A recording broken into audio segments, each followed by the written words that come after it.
Emmanuel Macron a salué la mémoire des 3 militaires.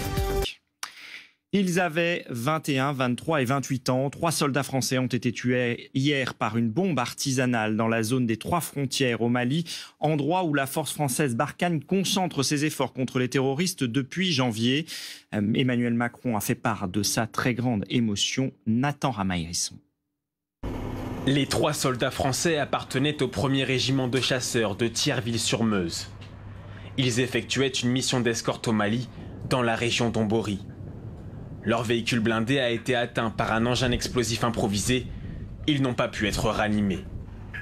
Emmanuel Macron a fait part de sa très grande émotion et salué la mémoire des 3 militaires. Ils avaient 21, 23 et 28 ans.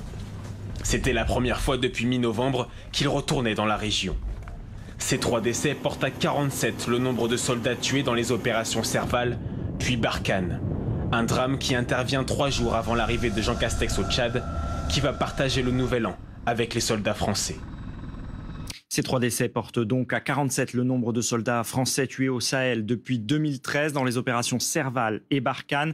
Un attentat qui intervient dans un contexte compliqué. On retrouve Charlotte Urien-Tomaka en direct de la rédaction de France 24. Charlotte, les attaques perpétrées contre l'armée française se multiplient alors même qu'on parlait d'un retrait progressif de la zone.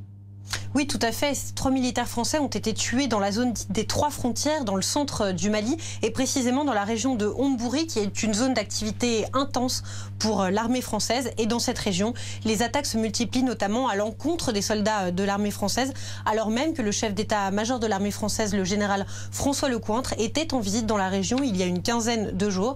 Et il avait alors salué les nombreux succès tactiques et, je cite, l'amélioration de la situation sécuritaire dans la zone. Mais il faut aussi retenir que les forces armées issues du coup d'État militaire au Mali du 18 août dernier n'ont pas particulièrement amélioré les conditions sécuritaires sur l'ensemble du Mali et plus précisément dans cette zone de Ombori dans le centre du pays. Alors paradoxalement, la France, vous le disiez, de son côté réfléchit à une éventuelle réduction de ses effectifs dans la zone. Un sommet est d'ailleurs prévu à la mi-février pour parler de la situation, un an après le sommet de Pau en France. Actuellement, la force Barkhane compte 5100 soldats français au Sahel, où elle lutte depuis 2014 contre les groupes djihadistes notamment.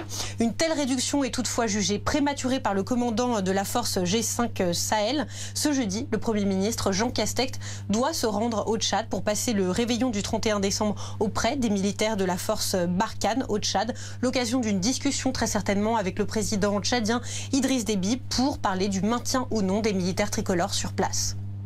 Merci Charlotte pour ces informations. En France,